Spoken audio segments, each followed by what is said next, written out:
My fingertips were raw from the scalding water, skin pruned and angry red as I scrubbed the last of the dinner plates. The restaurant's ancient dishwasher had broken down again, and Mr. Vasquez wasn't about to call a repairman when he had me to do the job for minimum wage. Elena. Table 7 needs clearing, and Table 3 is still waiting for their check.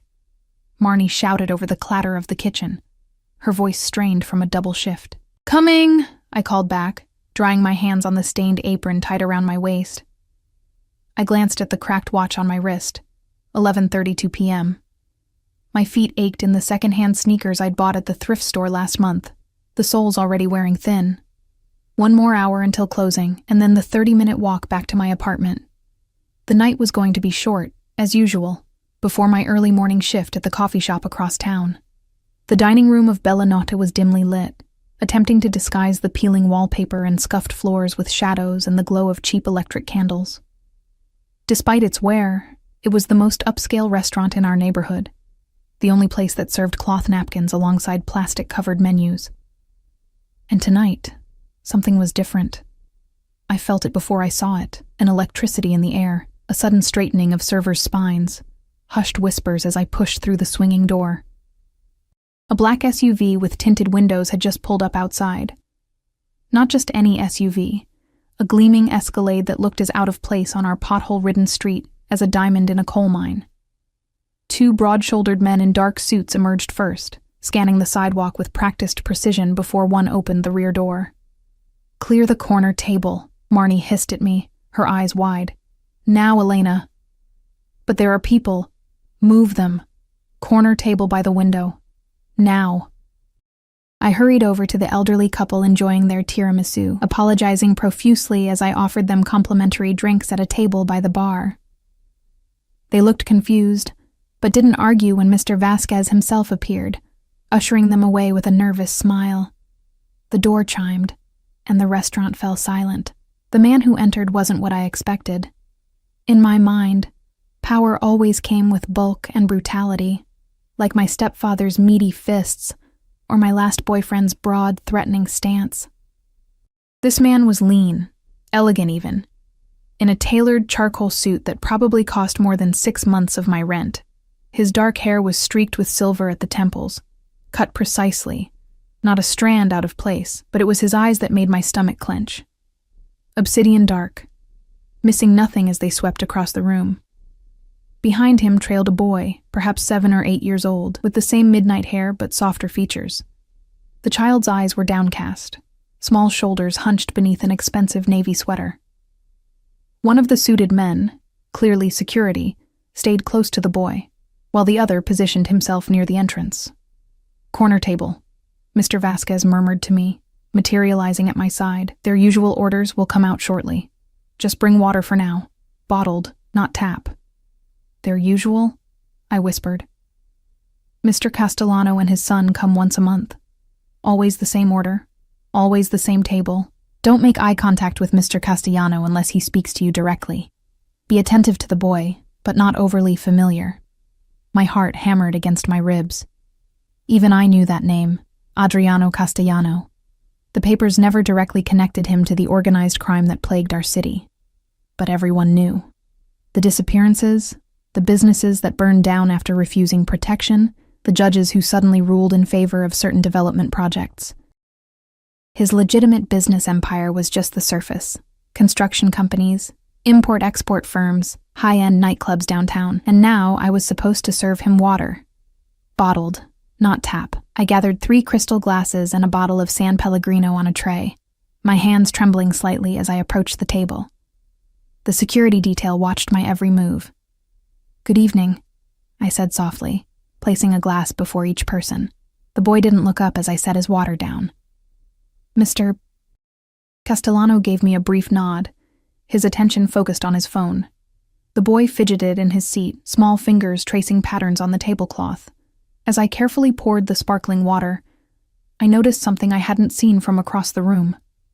A small, flesh-colored hearing aid tucked behind the child's ear. The boy glanced up suddenly, catching me looking. His eyes were a startling blue. Not his father's obsidian darkness, but like fragments of sky. There was a wariness there that no child should possess. an old soul trapped in a young body. I smiled reflexively. To my surprise, his expression softened momentarily before returning to its careful neutrality. "Anything else for now, sir?" I asked Mr. Castellano. "No. The kitchen knows what we want." His voice was surprisingly soft, almost gentle, but carried an undercurrent of absolute authority. He didn't look up from his phone. As I turned to leave, my hip caught the edge of the table. The water bottle toppled, splashing across the pristine tablecloth and onto the boy's lap. He jumped up, startled, but silent. "I'm so sorry," I gasped, grabbing napkins and dabbing frantically at the spreading stain. In an instant, one security guard had his hand inside his jacket, while Mr. Castellano's eyes snapped to mine. Cold, calculating, assessing the threat. "It's just water," I stammered.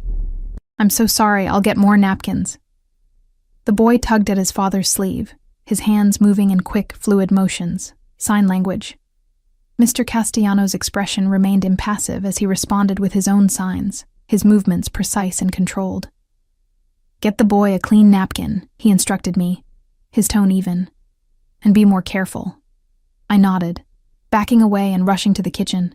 My hands shook as I grabbed fresh napkins and another bottle of water. "What happened?"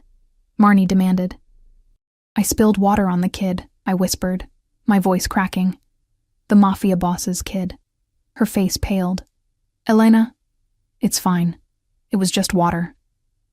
But my heart was still racing, and I couldn't shake the image of that guard reaching for what I was certain was a weapon. When I returned to the table, the boy was dry, the wet tablecloth replaced by the second security guard. Mr. Castellano was showing something to his son on his phone, their heads bent together, the child's hands occasionally forming signs that his father answered with his own. I placed the fresh napkins and water bottle on the table with extra care, keeping a safe distance. "Your food will be out shortly." As I started to move away, I heard the soft tap of fingers against the table. The boy was looking directly at me, his blue eyes intent. He raised his hands, forming shapes I couldn't understand. "Mr. Castellano glanced up, his expression unreadable. "My son is asking if you're new here. He doesn't recognize you." "Yes, sir. I started 3 weeks ago." The boy's hands moved again, and a ghost of a smile touched his father's lips. "Lucas says your smile is nice, not scared nice like the others."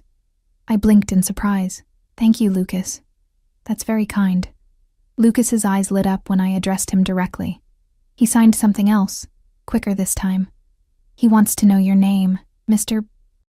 Castellano translated. "Elena," I said, then on impulse, formed the letter E with my fingers, one of the few signs I knew. The boy's face transformed with a brilliant smile. He rapidly signed something to his father, who raised an eyebrow. "He says you know sign language?" "No, just the alphabet, and not very well," I admitted. "My neighbor's daughter is deaf. She taught me a few basics." Lucas tugged at his father's sleeve again, his small face animated as his hands flew through more signs. "Mr. Castellano studied me for a moment. "Lucas would like you to be our server whenever we come in. It wasn't a request. It was a decision that had already been made." "Of course," I replied. Not that I had any choice in the matter. The rest of their meal passed without incident. I brought their food, pasta with a simple butter sauce for Lucas, and ossobuco for his father. The security men didn't eat, their vigilant gazes sweeping the restaurant continuously. Lucas occasionally signed to me directly. Simple things his father explained. He was asking if I made the pasta. I didn't. If I liked working here. I lied and nodded. Where I learned the alphabet, I spelled out friend with clumsy fingers. When they left, Mr. Castellano handed me a folded bill without looking at me. "For the boy," he said quietly. I waited until they were gone before unfolding it. $100 bill. More than I'd make in tips for the entire week. "You got lucky," Marnie said as we closed up. "Spilling water on the Castellano kid could have gone very differently." "The boy seems sweet," I murmured. Marnie snorted. "Sweet or not, he's still Adriano Castellano's son. Don't forget that." But as I walked home that night, my pocket heavy with the $100 bill, I couldn't stop thinking about Lucas's bright blue eyes, and the way his entire face had lit up when I'd signed the letter E. I had no idea that simple connection would change my life forever. A month passed before I saw them again. Same table, same security detail, same precise timing. The last Thursday of the month at 10 p.m. This time, I was ready. Lucas spotted me immediately, his hands moving excitedly. Mr. Castellano didn't translate, but the boy's happiness was evident. "Good evening," I greeted them, placing their waters down without spilling a drop. Lucas immediately signed something to me. "He's asking if you learned more signs," Mr. Castellano said, his dark eyes studying me with newfound interest. I had. Every night for the past month, after my double shifts, I'd been practicing basic sign language from YouTube videos on my cracked phone screen, falling asleep with my fingers still forming shapes in the darkness. Carefully, I signed, "Hello, Lucas. How are you?" The boy's face lit up like I'd handed him the moon. He signed rapidly back, too fast for me to catch. "He says he's happy to see you again," Mr. Castellano translated, something shifting behind his eyes, "and he wants to know if you practice just for him." I felt heat rise to my cheeks. "Yes," I admitted, "I did." For the first time, Mr. Castellano looked directly at me, really looked at me, as though seeing past the worn uniform and tired eyes. I resisted the urge to fidget under his scrutiny. "Why?" he asked simply. I glanced at Lucas, who was watching our exchange with bright, curious eyes. "Because it made him happy last time. That seemed important." Something flickered across Mr. Castellano's face. Surprise, maybe, or skepticism. People like me didn't do things for people like them without expecting something in return, but I had no agenda beyond the simple joy on Lucas's face. "The usual orders?" I asked, breaking the moment. He nodded, returning his attention to his phone. But throughout the meal, I caught him watching me interact with Lucas, his dark eyes unreadable. When they left, Mr. Castellano handed me $200 bills. I tried to refuse the second one. "Sir, this is for the sign language lessons," he interrupted quietly. "My son has few people who make the effort." That night changed the pattern. Instead of monthly visits, the black Escalade appeared outside Bellinot every Thursday, like clockwork. Each time, I knew a few more signs. Each time, Lucas's face would light up with genuine happiness to see me. Each time, Mr. Castellano watched our interactions with that same inscrutable expression. By the third month, Lucas was teaching me new signs, correcting my form with gentle touches, his laughter, slightly too loud, slightly off-key, filling the quiet corner of the restaurant whenever I made a mistake. By the fourth month, Mr. Castellano had stopped translating, allowing us our own conversations while he conducted business calls in hushed tones. And then came the night that changed everything. It was pouring rain, the kind of spring deluge that turned the streets into rivers and kept most customers away. Lucas and Mr. Castellano arrived as usual, though Lucas was sniffling, his eyes reddened from what looked like a cold. "Maybe soup instead of pasta tonight?" I suggested to Mr. Castellano. He nodded, studying his son with concern. "He's been sick all week, insisted on coming tonight anyway." I brought Lucas hot chicken soup and a special honey lemon tea I'd asked the kitchen to prepare. The boy's hands moved slowly as he thanked me, his usual energy dampened by fever. "You should be home in bed," I signed, exaggerating my concerned expression. Lucas shook his head stubbornly. He signed back, "Wanted to see you." My heart squeezed in my chest. As the evening progressed, Lucas grew more lethargic, eventually resting his head against his father's arm. "Mr. Castellano murmured something to one of the security men, who nodded and stepped outside, presumably to bring the car around early. "We'll be leaving now," Mr. Castellano told me, gathering Lucas against his side. The boy looked up at me with fever-bright eyes. His hands moved weakly, forming signs I recognized immediately. "Thank you, Mom." The restaurant seemed to freeze around us. Mr. Castellano went utterly still, his dark eyes snapping to mine. The second security guard shifted his position slightly. Lucas, oblivious to the tension, leaned against his father, eyes drooping with exhaustion. I stood paralyzed, ice flooding my veins. The word, that simple sign for mother, hung in the air between us. Mr. Castellano said something rapid and quiet to his son in Italian, then lifted him into his arms. "I'm sorry," I stammered. We're leaving." He cut me off, his voice deadly calm. As they walked out, Lucas's sleepy gaze found mine over his father's shoulder. He lifted one small hand in farewell, and then they were gone. I didn't sleep that night, certain I'd lost my job. Or worse, what did it mean when the son of Adriano Castellano called you Mom? Nothing good, I was sure. The boy's mother was never mentioned, never seen. The gossip around the restaurant suggested she was dead, though the how of it changed with each telling. What I didn't expect was the black sedan waiting outside my apartment building when I returned from my morning shift at the coffee shop the next day. The driver's door opened, and a man in a dark suit emerged. Not one of the security guards I recognized from the restaurant, but cut from the same cloth. Broad shoulders, impassive expression, alertness that bordered on predatory. "Miss Elena Reyes," he called. My feet froze to the sidewalk. I considered running, but where would I go? If Adriano Castellano wanted to find me, a man like that had resources I couldn't begin to imagine. "Yes?" My voice came out as barely a whisper. "Mr. Castellano requests your presence." Not an invitation, not a suggestion, a command dressed in polite phrasing. "Now?"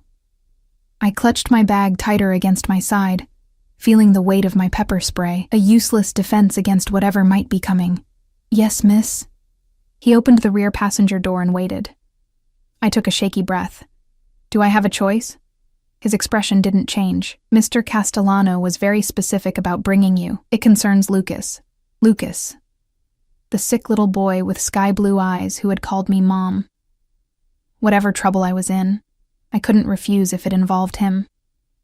The car's interior was cool and smelled of expensive leather. The windows were tinted dark enough that I couldn't see out, leaving me disoriented as we drove. After what felt like an hour, but was probably 20 minutes, we slowed and turned onto what felt like a private drive, the smooth asphalt giving way to the crunch of gravel. When the car stopped and the door opened, I blinked in the sudden sunlight. We were parked before a sprawling mansion set back on manicured grounds, surrounded by a high stone wall. 2 armed guards stood at attention near the ornate front entrance. "This way, Miss Reyes." I followed the driver up a curved stone pathway lined with perfectly trimmed hedges. My worn sneakers and coffee-stained uniform felt even shabbier against the backdrop of such opulence. Inside, the foyer opened to soaring ceilings and a sweeping staircase. The house was surprisingly warm. Not the cold marble mausoleum I'd imagined, but filled with rich woods, plush rugs, and what looked like genuine art on the walls. It felt like a home, albeit an extraordinarily expensive one. A slender woman in her 50s, with steel-gray hair pulled into a tight bun, appeared from a side hallway. "Miss Reyes." She greeted me with a faint accent I couldn't place. "Mr. Castellano is in his study. Lucas is resting upstairs with fever. I'm Mrs. Abelli, the housekeeper." I nodded, my throat too dry for words. Mrs. Abelli led me through a maze of corridors to a heavy wooden door. She knocked once, then opened it without waiting for a response. Adriano Castellano sat behind a massive desk, phone pressed to his ear, speaking rapid Italian. He looked up as we entered, those obsidian eyes locking onto mine. With a few curt words, he ended his call. "Miss Reyes," he said, gesturing to a chair opposite his desk. "Sit." Mrs. Abelli disappeared, closing the door behind her. Alone with him, the air felt charged with an energy I couldn't name. Fear, certainly, but something else too. His presence seemed to fill the room, making it difficult to breathe. "Lucas has been asking for you," he said without preamble. Of all the things I'd expected, this wasn't it. For me? Why? His fingers drummed once on the polished surface of his desk. "His fever has worsened. The doctor says it's nothing serious. A common virus. But he's been distressed. He signed your name several times this morning." I didn't know what to say. The most powerful criminal in the city was telling me his son wanted me when he was sick. It made no sense. "I don't understand," I finally admitted. "We've only met a few times at the restaurant." 6 times. he corrected immediately. 6 Thursdays. And he talks about you constantly, the waitress who learned signs just for him. Heat crept up my neck. It wasn't much. Just basic phrases. It was everything to him, Castellano said quietly. His gaze bore into mine, searching for something. Lucas's mother died when he was 4. Cancer. Since then, he's had nannies, tutors, security, but he's formed attachments to none of them. My heart ached for the little boy upstairs. I'm sorry about his mother. Francesca, he said, the name carrying a weight of loss I hadn't expected from someone like him. She was everything to us both. For a moment, vulnerability shadowed his features, transforming him from untouchable crime lord to grieving widower. Then it was gone, his expression hardening once more. I've had you investigated, Elena Reyes, he continued. My blood ran cold. Investigated? 24 years old, born in Queens to Mexican immigrants, father unknown. Mother died when you were 16, a stepfather with 3 domestic violence charges. You left home at 17, community college for 1 semester before dropping out due to financial constraints. No criminal record. 2 jobs, 60 hours a week. Sends money to a half-sister in Phoenix every month. He recited the details of my life with clinical detachment. I felt stripped bare, my entire existence reduced to bullet points in a file. Why? I whispered. Because my son called you mother last night, and I needed to understand why. His voice remained calm, but his eyes had turned hard again. I needed to know if you were using him to get to me. Anger flared in my chest, cutting through the fear. I've never wanted anything from either of you except to see Lucas smile when I signed to him correctly. So you claim. It's the truth, I insisted. I didn't even know who you were that first night until Mr. Vasquez told me. And I certainly never encouraged Lucas to call me that. I would never. He studied me for a long, tense moment, his fingers steepled beneath his chin. I believe you, he finally said, which leaves me with a problem. What problem? My son is attached to you, and he's upstairs, sick and asking for you. He leaned forward slightly. I want you to see him. It wasn't what I expected. Now? Yes, and then we'll discuss terms. Terms? My voice shook. I don't understand. Lucas needs stability, consistency. Since Francesca... He trailed off, jaw tightening. I want to offer you a position in my household. I blinked, certain I'd misheard. A position? As Lucas's companion. You would live here, continue his sign language development, assist with his schoolwork, accompany him to appointments. His current tutor is excellent with academics, but lacks the connection Lucas seems to have formed with you. My mind reeled. Leave my cramped apartment, my double shifts, my exhausting life for what? Living in a Mafia boss's mansion? Caring for his son? I can't just abandon my jobs, I said weakly. I'll double whatever you're making now. His tone made it clear this was a generous offer, far more than I was worth on paper. It's not that simple, I protested. I have responsibilities. My sister depends on me. Triple then. Plus housing, meals, healthcare, and I'll continue the payments to your sister in Phoenix. Increased, of course. I stared at him, speechless. The amount he was casually offering would change not just my life, but my sister's too. Maria could finish college instead of working 2 jobs herself. We could finally get ahead instead of barely treading water. Why me? I finally asked. You could hire anyone. Professional tutors, childcare specialists with degrees. I've had a dozen since Francesca died. None of them connected with Lucas the way you have. A flicker of something, vulnerability perhaps, crossed his face before vanishing. My son's happiness is not negotiable. Before I could respond, there was a soft knock at the door. Mrs. Abelli poked her head in. Mr. Castellano, the young master is awake and asking again. He nodded, then turned back to me.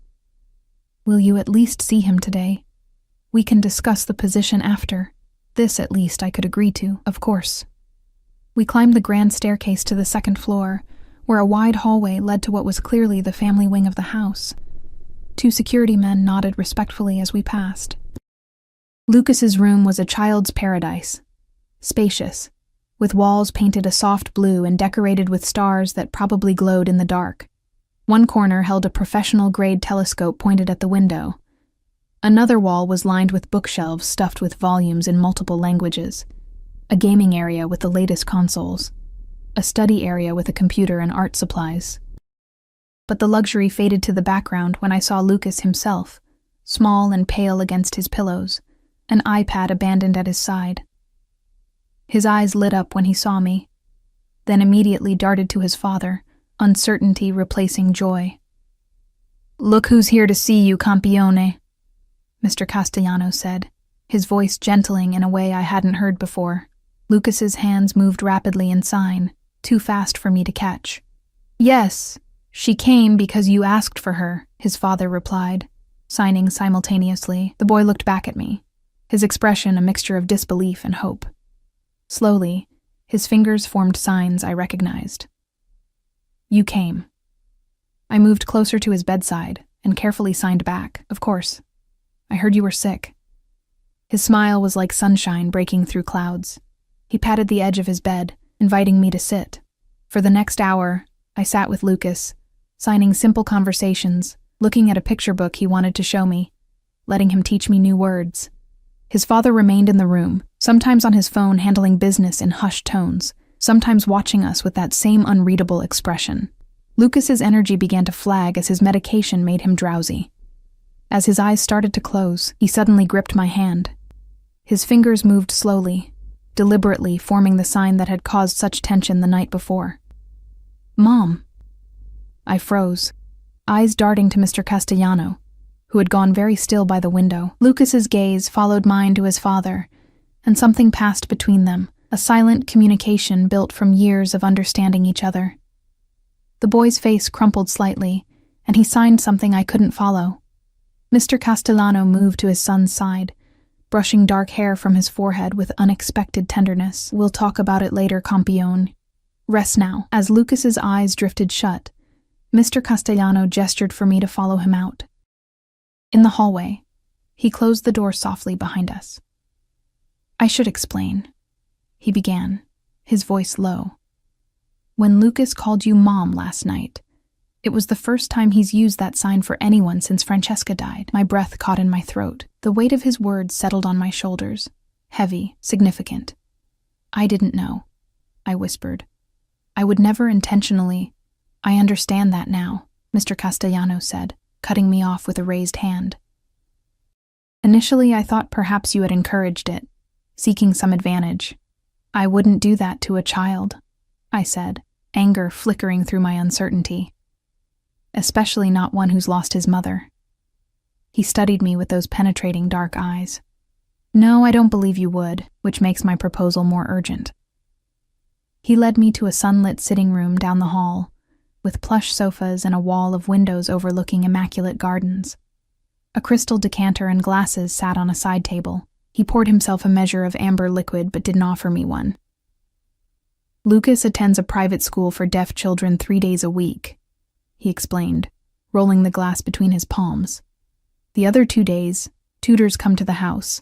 He's exceptionally bright, reading 2 grade levels above his age, advanced in mathematics. His signing vocabulary is extensive, though he refuses to use his voice at all, despite the cochlear implant." "He can hear?" I asked, surprised. "Partially. The implant gives him some sound, but he was born profoundly deaf. The doctors suggested early intervention might help him develop speech. But after Francesca," his jaw tightened.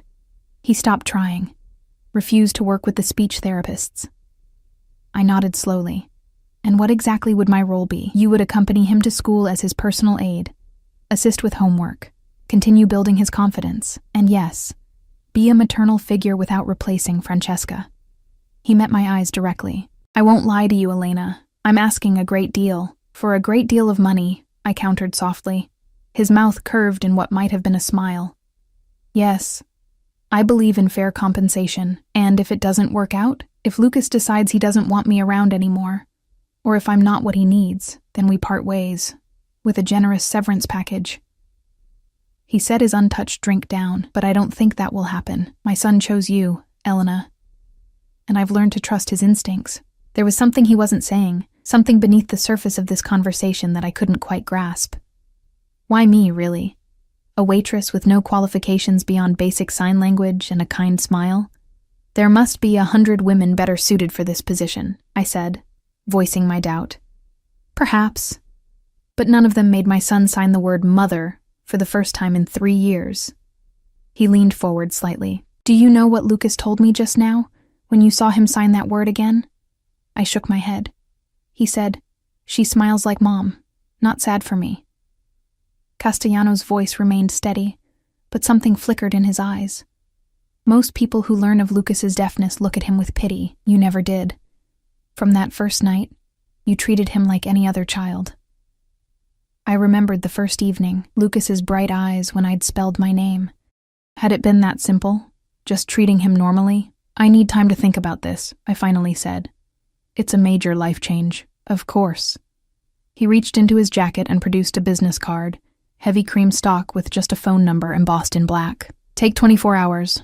Call this number with your decision. In the car on the way back to my apartment, I stared at the card, turning it over and over in my fingers. The driver remained silent, eyes on the road. When we reached my building, he handed me an envelope. From Mr. Castellano. Inside was a stack of $100 bills, $5,000, according to the neat pencil notation on the envelope. What's this for? I asked. To cover your missed shifts while you consider his offer. The money felt like it was burning a hole through my bag as I climbed the 4 flights to my apartment. Inside the cramped studio, with its water-stained ceiling and temperamental radiator, I sank onto my futon and tried to think clearly. The offer was almost too perfect. A solution to every problem that had plagued me since my mother died. Financial security, a beautiful place to live, meaningful work with a child I'd already grown fond of. But working for Adriano Castellano meant being part of his world. A world I'd glimpsed only in newspaper headlines about disappearances and suspicious fires. A world where men carried guns to dinner and scanned restaurants for threats. I called my sister in Phoenix, careful to frame the situation as a normal job offer from a wealthy businessman looking for help with his deaf son. Maria was ecstatic, already making plans for what she could do if my promised support increased. Take it, Elena, she urged. You've sacrificed enough. When has an opportunity like this ever come along for people like us? People like us. The words echoed in my head long after we'd hung up. People who cleaned other people's houses and served their food and never quite managed to get ahead, no matter how hard we worked. I barely slept that night, tossing on the lumpy futon as rain pattered against my single window. By dawn, I had made my decision. The number on the card rang twice before a woman's voice answered. I accept the position, I said without preamble. A car will collect you and your belongings at noon, the woman replied, then hung up. Everything I owned fit into 2 suitcases and a backpack. I gave notice at both jobs, ignoring their protests and questions. By 12, I was waiting on the sidewalk, still half convinced I was making a terrible mistake. The same black sedan pulled up precisely on time. This time, Mrs. Abelli sat in the back seat. Mr. Castellano thought you might appreciate a familiar face, she explained as the driver loaded my meager luggage into the trunk. And I'll help you settle into your rooms. Rooms? Plural? She nodded. The East Wing Suite. It has a bedroom, sitting area, and private bath. It's near Lucas's quarters but maintains appropriate separation from the family spaces. I nodded, trying to appear as though having quarters and suites was a normal part of my vocabulary. As we drove, Mrs. Abelli outlined what would be expected of me. Lucas rises at 7 on school days, breakfast at 7:30, school from 9 until 2, then activities, swimming on Mondays and Wednesdays, piano on Tuesdays, art on Thursdays. Fridays are for outings, museums, parks, whatever educational experience Mr. Castellano approves. Weekends are more flexible, though Lucas has standing engagements on Saturday mornings with his grandfather. I tried to absorb it all, this structured life so different from my own chaotic existence of overlapping shifts and snatched meals. What about Mr. Castellano's business? I asked cautiously. Mrs. Abelli's expression remained perfectly neutral. Mr. Castellano conducts his business away from home. Your concern is Lucas, not his father's affairs. Message received. The mansion looked different in full daylight. Even more imposing, with its stone facade and wrought iron gates. As we pulled up the long driveway, I noticed security cameras discreetly positioned along the property's perimeter. 2 different guards from yesterday stood at attention near the entrance. Security is extensive, Mrs. Abelli noted, following my gaze. The staff has been with the family for years and is thoroughly vetted. You are never to open the gates or doors to anyone without clearance, regardless of who they claim to be. Inside, she led me past the grand staircase to an elevator hidden behind a panel in the wall. We ascended to the 2nd floor, then walked down a corridor to a heavy wooden door. "Your suite," she said, producing a key. The space beyond took my breath away. Sunlight streamed through tall windows overlooking the gardens. A sitting room with bookshelves and a comfortable sofa opened into a bedroom with the largest bed I'd ever seen, draped in creamy linens. The bathroom gleamed with marble and chrome, a deep tub positioned beneath a window. "This is all for me?" I managed to ask. "Mr. Castellano believes in appropriate accommodations for household staff." She opened a closet door, revealing empty shelves and hanging space. "Your uniforms will arrive tomorrow. Until then, please wear what you have that's most presentable." "Uniforms?" "Nothing elaborate.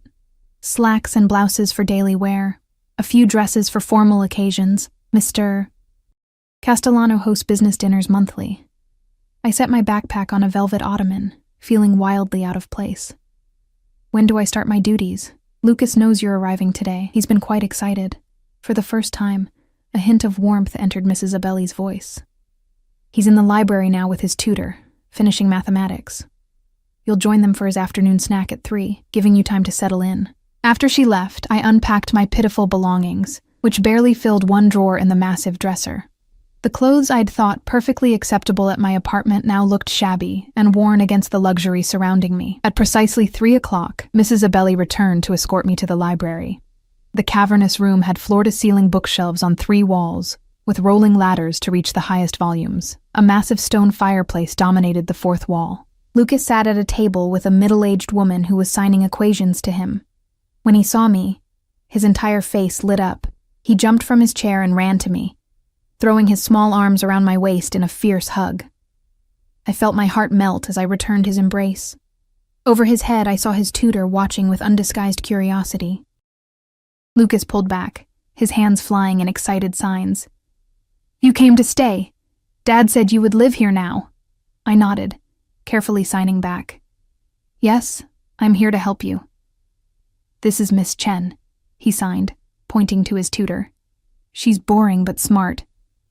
I bit back a laugh and extended my hand to the woman. "Elena Reyes. I hope I'm not interrupting. Grace Chen." Her handshake was firm. "We were just finishing. Lucas has been distracted all day waiting for you." She gathered her materials and nodded to Lucas. "Remember to complete the worksheet for tomorrow." After she left, Mrs. Abelli directed us to a corner of the library where a small table had been set with milk, fruit, and cookies. Lucas immediately began showing me around the library, pointing out his favorite books, signing too rapidly for me to follow completely. I was so focused on him that I didn't notice Mr.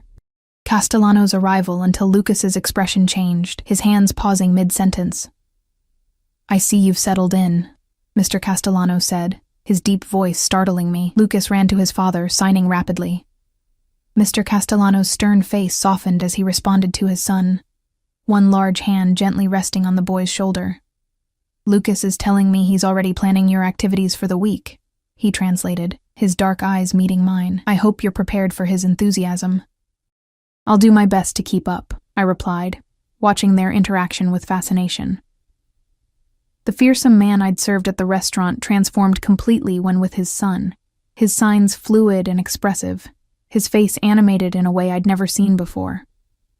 Lucas tugged at his father's sleeve, signing something that made Mr. Castellano's lip quirk in what might have been a smile. "My son would like to show you the gardens before dinner, if you're not too tired from moving in." I nodded, and Lucas grabbed my hand, pulling me toward the door with unrestrained excitement. As we left, I felt Mr. Castellano's gaze following us, calculating, assessing, perhaps still wondering if he'd made the right decision in bringing me into their lives. Block 4. The days settled into a rhythm I never imagined for myself. Mornings began with helping Lucas prepare for school. selecting clothing appropriate for the weather, making sure his homework was packed, and joining him for breakfast in the sunny kitchen, where Mrs. Abelli prepared pancakes shaped like animals or waffles with fresh berries. Mr. Castellano joined us most mornings, impeccably dressed in suits that probably cost more than a year of my former rent. He would sign with Lucas about the day ahead, scroll through emails on his phone, occasionally ask me questions about Lucas's progress. He was unfailingly polite, but maintained a careful distance, as though drawing a boundary between employer and employee. 3 weeks into my new position, I accompanied Lucas to his school for the first time, an elegant brick building with expansive grounds in an exclusive neighborhood. A security guard traveled with us in a separate car, maintaining a discreet distance while remaining vigilant. Lucas Castellanos' father has specific security protocols, the school principal explained during our private meeting before classes. All visitors to the campus are screened, and Lucas is never to leave with anyone not on the approved list. The weight of Mr. Castellanos' world pressed against me again. I wondered what enemies might target a child to get to his father. Lucas thrived at school. His teachers praised his intelligence and creativity, though several mentioned his occasional withdrawal from social situations. He has difficulty forming friendships, his language teacher explained during a conference. The other children sometimes find him intense, and of course the security presence creates a certain distance. I watched him during lunch break, sitting slightly apart from the other children, his security guard a shadow at the edge of the playground. One little girl approached him, signing something that made Lucas smile briefly before he returned to his book. "Does he have any friends who visit the house?" I asked Mr. Castellano that evening, as we reviewed Lucas's school progress in his study. He looked up sharply. "Why do you ask?" His teachers mentioned he's somewhat isolated socially. It's normal for children his age to have play dates, to build those social skills. Mr. Castellanos' expression remained impassive, but I saw tension in the set of his shoulders.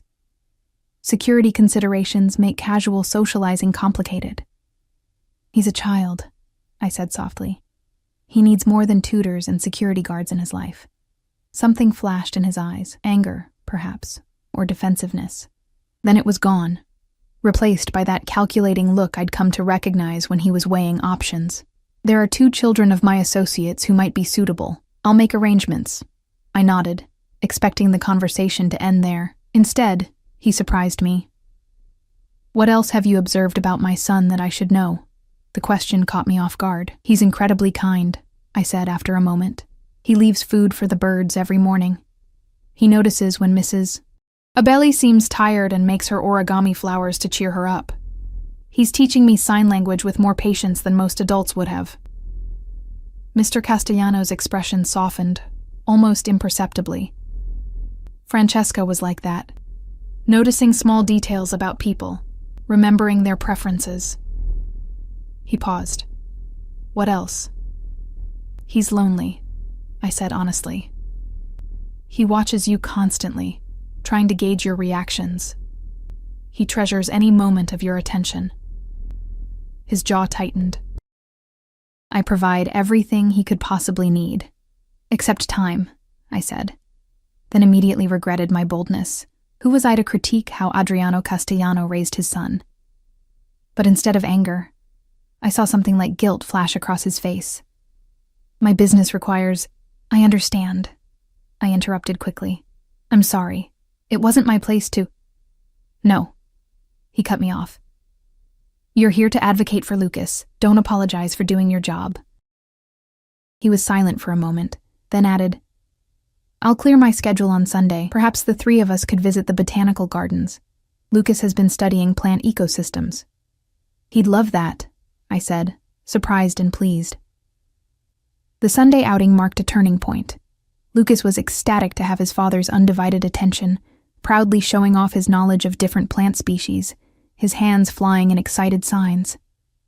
Mr. Castellano listened attentively, asking questions, his normally guarded expression relaxing into something approaching contentment. Security remained omnipresent. 3 guards positioned discreetly around us. But for a few hours, it felt almost like a normal family outing. As we walked back to the car, Lucas skipping ahead with one of the guards, Mr. Castellano said quietly, "Thank you for suggesting this. It meant a lot to him," I replied. And to you too, I think. His dark eyes met mine briefly. Yes, after that day, Mr. Castellano began making more regular appearances in Lucas's daily routine. He would stop by swimming lessons to watch his son's progress. He started joining us for bedtime stories once or twice a week, adding his own elaborate sign embellishments that made Lucas giggle. And slowly, almost imperceptibly, something shifted in his interactions with me too. The careful professional distance began to dissolve, replaced by something I couldn't quite name. It showed in small ways, lingering at the breakfast table to ask about my own childhood, bringing back a book from a business trip that he thought I might enjoy, inviting me to join their dinner when he didn't have business associates visiting. 2 months after I moved in, Lucas had his first playdate with the son of one of Mr. Castellano's associates. Marco was a year older than Lucas, with a cheerful disposition that immediately put Lucas at ease. Both boys were fluent in sign language, their hands flying in animated conversation as they built elaborate structures with Lucas's building blocks. I supervised from nearby, close enough to intervene if needed, but giving them space to develop their friendship. Mr. Castellano came to check on them once, standing in the doorway with an unreadable expression. Later, after Marco had left and Lucas was having his bath, Mr. Castellano found me in the library. That went well, he said, pouring himself a small measure of scotch from the crystal decanter. Lucas seemed happy. He was, I agreed. Marco is coming back next week to continue their architectural masterpiece. He nodded, swirling the amber liquid in his glass. Elena, there's a charity gala this weekend. I'm required to attend. I'd like you to accompany Lucas and me. My heart skipped a beat. Is that appropriate? I'm his caregiver, not what? His dark eyes fixed on mine. Not family, I wanted to say. Not someone who belongs in your world of wealth and power. Lucas will be more comfortable with you there, he continued when I didn't respond. Several children of my business associates will be attending.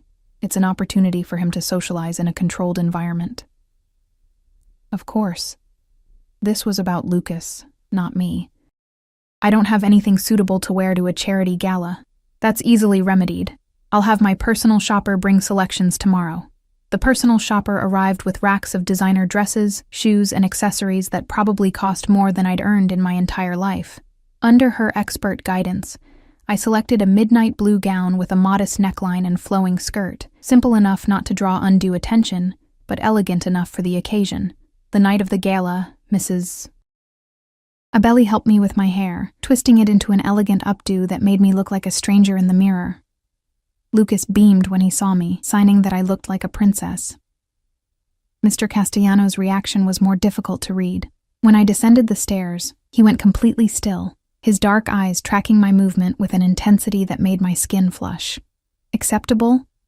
I asked nervously when I reached the bottom step. More than acceptable, he replied, his voice lower than usual. The gala was held at the city's most prestigious hotel, the ballroom transformed with glittering lights and elaborate flower arrangements. Security was discreet but extensive, with Mr. Castellano's personal guards supplementing the event's own security detail. Lucas stayed close to me initially, overwhelmed by the crowds and noise. I signed encouragingly, pointing out the other children gathered near a table of child-friendly desserts. Eventually, he ventured toward them, especially when he spotted Marco waving to him. "You're good with him," said a woman's voice beside me. I turned to find an elegant blonde watching Lucas.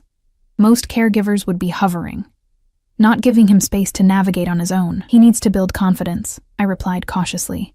She extended a manicured hand. "Sofia Ricci.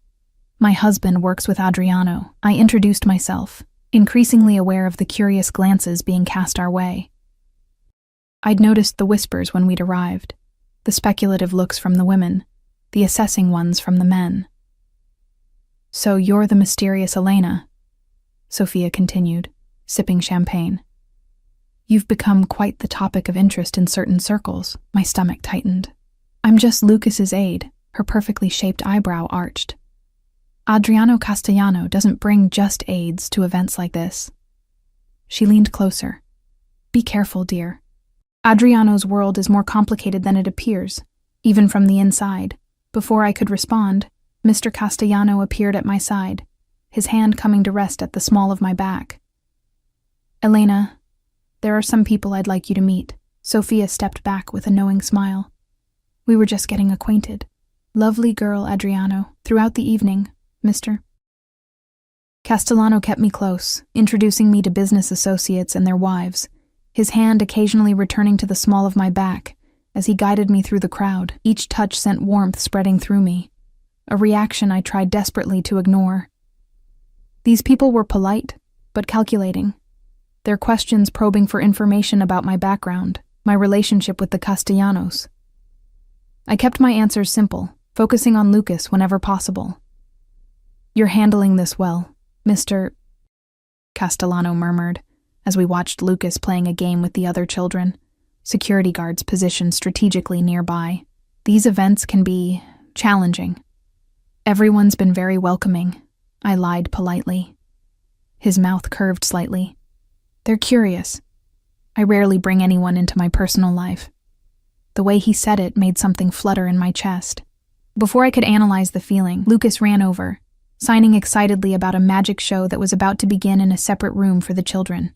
As the evening wound down, Lucas fell asleep in the car on the way home, his head resting against my shoulder. When we arrived at the mansion, Mr. Castellano lifted him gently, carrying him to his room with a tenderness that still surprised me. I followed, helping to remove Lucas's shoes and tuck him into bed without waking him. As we stepped out into the hallway, closing the door softly behind us, I found myself standing close to Mr. Castellano. Too close. Thank you for tonight, he said, his voice low. Lucas enjoyed himself more than I expected. He did well, I agreed, suddenly very aware of his proximity, the subtle scent of his cologne, the way the hall light caught the silver at his temples. His dark eyes studied me with an intensity that made my breath catch. Slowly, deliberately, he reached up and tucked a stray strand of hair behind my ear, his fingers lingering against my cheek. Adriano, I whispered, uncertain whether it was a question or a warning. Elena. He returned, my name a caress on his lips. For one charged moment, I thought he might kiss me. Then a door opened somewhere down the hall, and he stepped back, his expression closing off. Good night, Elena, he said formally, turning to leave. Good night, Mr. Castellano, I replied, the return to formality a clear signal of the line we'd almost crossed. In my room, I carefully removed the beautiful dress, hanging it in my closet beside the other fine clothes that had been provided for me. My reflection in the mirror looked flushed, eyes too bright. This wasn't part of the job description. These feelings that were growing like wildflowers in the carefully maintained garden of my professional role. I was here for Lucas, not to fall for his father. But as I lay in bed that night, I couldn't forget the way Adriano had looked at me, or the electricity of his fingers against my skin. I was playing a dangerous game in a world I didn't fully understand, and I had no idea what the rules were. The morning after the gala, everything changed. I awoke to unusual commotion. Raised voices, hurried footsteps in the normally quiet hallways. When I stepped out of my room, still in my pajamas, Mrs. Abelli was rushing past with a worried expression. What's happening? I asked. There was an incident last night, she said tersely. Mr. Castellano is fine, but security protocols have been elevated. Please stay with Lucas in the East Wing until further notice. My stomach clenched. An incident? Was someone hurt? But she was already hurrying away, leaving me with more questions than answers. Lucas was still asleep when I checked on him, his face peaceful, unaware of whatever storm was brewing in the household. I dressed quickly and returned to his room, determined to maintain normalcy for his sake. When he woke, I signed good morning and helped him select clothes for the day, making no mention of the increased security presence outside his door. School today? He signed, reaching for his backpack. I hesitated, unsure of the plan. Before I could respond, the door opened and Adriano strode in, his expression grim, a dark bruise shadowing his jaw.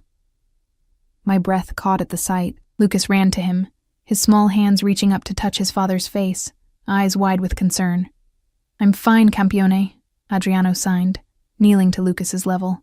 Just a small accident, but we're going to stay home today, all of us. Lucas's hands flew rapidly, like a snow day but with no snow. Adriano smiled, though it didn't reach his eyes. Exactly. And Elena will stay with us too. Lucas looked delighted at this prospect, immediately signing plans for games and activities. Adriano stood, meeting my questioning gaze over Lucas's head. My office, after breakfast, he said quietly. Then, louder. Pancakes this morning, Lucas? Mrs. Abelli made your favorite with chocolate chips. Breakfast was strained, despite Lucas's excitement about the unexpected day off. Adriano's phone buzzed constantly. Security personnel moved through the house with urgent purpose. I maintained a cheerful facade for Lucas's sake, but questions burned inside me. After breakfast, Adriano instructed one of the guards to take Lucas to the home theater to select a movie. We'll join you shortly, Campione, he signed, pressing a kiss to his son's head. As soon as Lucas was out of sight, Adriano's demeanor changed, tension radiating from every line of his body. My office, he said curtly. I followed him through the house, noticing for the first time how many armed men were positioned throughout the property. Inside his study, 2 men in suits were waiting, not the usual security staff, but harder-looking individuals with unmistakable bulges beneath their jackets. Wait outside, Adriano instructed them. They left without question, closing the door behind them. Alone with him, I couldn't hold back. What's happening? Are you really okay? That bruise. There was an attempt last night, he interrupted, his voice controlled but tight with suppressed anger. After we left the gala, another vehicle tried to force us off the road. When that failed, they opened fire. Horror washed through me. Oh my God. Lucas was asleep and unaware, thankfully. The car's bulletproof, and my security team handled the situation. The cold detachment in his voice sent a chill down my spine. I suddenly remembered who he was, what he was, beyond the devoted father I'd come to know. Who would do this? I asked, though I already knew the answer. A man in his position had enemies. That's being determined. His jaw tightened. But this isn't the first attempt, just the most brazen. I sank into a chair, the reality of the situation hitting me fully. This wasn't just about uncomfortable social events or navigating wealth disparities. This was life and death. Lucas can't go to school until this is resolved, Adriano continued. We're increasing security throughout the property. No one enters or leaves without clearance. How long will this last? His dark eyes met mine. As long as necessary. You should know that staying here may put you at risk as well. If you wish to leave... No, I interrupted firmly. I won't leave Lucas. Not now. Something shifted in Adriano's expression.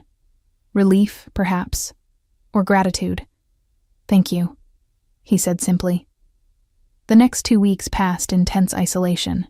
Lucas's tutors conducted lessons remotely. Guards patrolled the grounds continuously. Adriano disappeared for hours into his study with men whose hard eyes and careful movements spoke of violence barely contained. I focused on keeping Lucas's routine as normal as possible, creating indoor activities to burn his energy, maintaining his studies, watching his favorite movies. At night, I would find myself staring at the ceiling, wondering what kind of life I'd stumbled into, and whether I could ever leave it now. One afternoon, while Lucas napped after an exhausting science experiment involving vinegar volcanoes, I wandered to the kitchen for tea. I found Adriano there, staring out the window, a tumbler of amber liquid in his hand despite the early hour. He turned when I entered. He's asleep? I nodded. The volcanic eruption was apparently very draining. A ghost of a smile touched his lips. He mentioned building a super volcano next. Should I be concerned for the structural integrity of the house? I'll keep the destruction to acceptable levels, I promised, filling the kettle. Silence settled between us, not uncomfortable but charged with unspoken words. Finally, Adriano spoke. This isn't the life I wanted for him, he said quietly. Always looking over his shoulder, surrounded by security, unable to have normal friendships. I leaned against the counter, studying his profile. You've created as much normalcy as possible under the circumstances. Have I? He turned to face me fully. Or have I merely convinced myself of that to ease my conscience? Lucas is happy, I said. He feels safe and loved. Many children have far less. Because of who I am, what I do, he will always be a target. His voice was flat, a statement of fact rather than self-pity. As will anyone close to us. The implication hung in the air between us. Anyone close to us, including me. I knew what I was accepting when I took this position, I said carefully. Did you? I don't think either of us foresaw. He trailed off, but his eyes held mine with an intensity that made my heart race. The kettle whistled, breaking the moment. I turned to pour the water, grateful for the distraction. The situation will be resolved soon, Adriano said, his tone shifting back to businesslike efficiency. Lucas can return to school next week. Normal routines will resume. Normal, I echoed softly.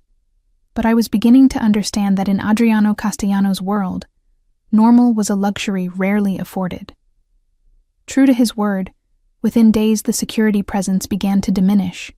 Lucas was permitted to play in the gardens again. Adriano's business associates resumed their visits to the house, though the meetings took place behind closed doors, voices carefully modulated. I never asked what had happened to the people who had attacked the car.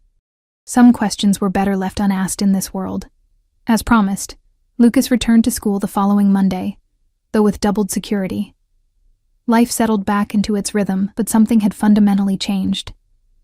The illusion of separation between Adriano's business and our domestic life had been shattered, and something else had changed too. The careful distance Adriano had maintained from me was dissolving. I would catch him watching me when he thought I wasn't looking. Our conversations lingered longer than necessary. His hand would brush mine when passing a book or cup, the contact brief but deliberate. One evening, after Lucas had gone to bed, I found Adriano in the library, staring into the fireplace, a book forgotten in his lap. "Is everything all right?" I asked, pausing in the doorway. He looked up, something vulnerable in his expression before he masked it. "Just thinking. Come sit if you'd like." I hesitated, then joined him on the sofa, maintaining a proper distance between us. "Lucas told me something interesting today," he said after a moment. "He asked if you were going to be his new mother." My breath caught. "What did you tell him?" "That relationships are complicated, and that while you care for him very much, we haven't discussed anything like that." Heat crept up my neck. That was a diplomatic answer. It was an honest one. His dark eyes studied me. "We haven't discussed it." My heart thundered in my chest. "Discussed? What's happening between us, Elena?" He set his book aside and turned to face me fully. "Don't tell me you haven't felt it too." I swallowed hard. "It would be inappropriate. I work for you. I care for your son. Is that all that's stopping you? Professional boundaries?" "No," I admitted quietly. "Your world frightens me, Adriano. 2 weeks ago, someone tried to kill you. Your son needs constant protection. Every person who enters this house is vetted and searched, and yet you've stayed. For Lucas," I said, but the words felt hollow even to my own ears. "Only for Lucas?" He moved closer, the space between us shrinking. "Elena, I've watched you change my son's life these past months. You've brought light back into this house that's been missing since Francesca died. You've changed my life too." My pulse raced. "This is dangerous territory. I live in dangerous territory," he replied, his voice low. "But never have I wanted something as much as I want this. Want you, despite the risks." Before I could respond, his hand came up to cup my cheek. His touch gentle despite the power I knew those hands held. "Tell me to stop," he whispered. "And I will." I should have. Every rational thought screamed for caution. But when his lips met mine, I didn't pull away. The kiss was gentle at first, a question rather than a demand. Then, as I responded, it deepened.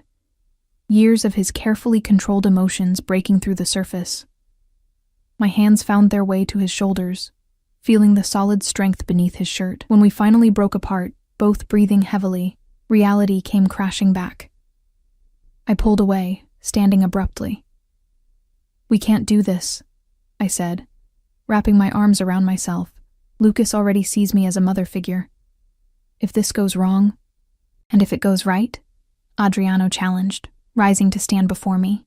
"Elena, I haven't felt this way since Francesca. I never thought I would again." "You're my employer," I reminded him. "Then I'll release you from your contract. You can stay as my guest, not my employee." I shook my head. It's not that simple. Your world, your business, has nothing to do with us, with what we could build together. It has everything to do with us, I countered. 2 weeks ago, someone shot at your car. Your son needs security guards to attend school. You have men with guns in your house. How can you say it has nothing to do with us? His expression hardened. That's my life, Elena. The choices I've made. The business I've built. I can't change who I am. I'm not asking you to, I said softly. But I need to think about what this means. For me, for Lucas, for all of us. Without waiting for his response, I turned and left the library, retreating to my room where I paced for hours, replaying the kiss, the conversation, the implications of crossing this line with Adriano Castellano. I was still awake when my phone buzzed with a text message at 2 a.m. Whatever you decide, know this: what I feel for you is real. A. Sleep eluded me that night and the night after. Adriano and I maintained a careful politeness around Lucas, neither of us willing to disrupt the boy's sense of security. But the tension between us was palpable, at least to the adults in the household. Mrs. Abelli's knowing glances made it clear she suspected something had changed. A week after our kiss, everything shattered again. I was helping Lucas with an art project when Mrs. Abelli burst into the room, her usual composure gone. "Take Lucas to the safe room," she ordered, her voice tight with fear. "Now!" My blood ran cold. "What's happening?" "Security breach at the gate, armed men." She was already gathering Lucas's emergency bag from the closet. "You remember the protocol?" I nodded, my throat dry. We had rehearsed this, though I'd never thought we'd need it. Lucas looked between us, his eyes wide with fear as he registered our panic. I forced a calm smile, signing quickly. "We're going to play the hiding game we practiced. Remember?" His small hands trembled as he signed back. "Bad men coming?" "Just a precaution," I signed, even as the distant sound of gunfire reached us. "Come quickly now."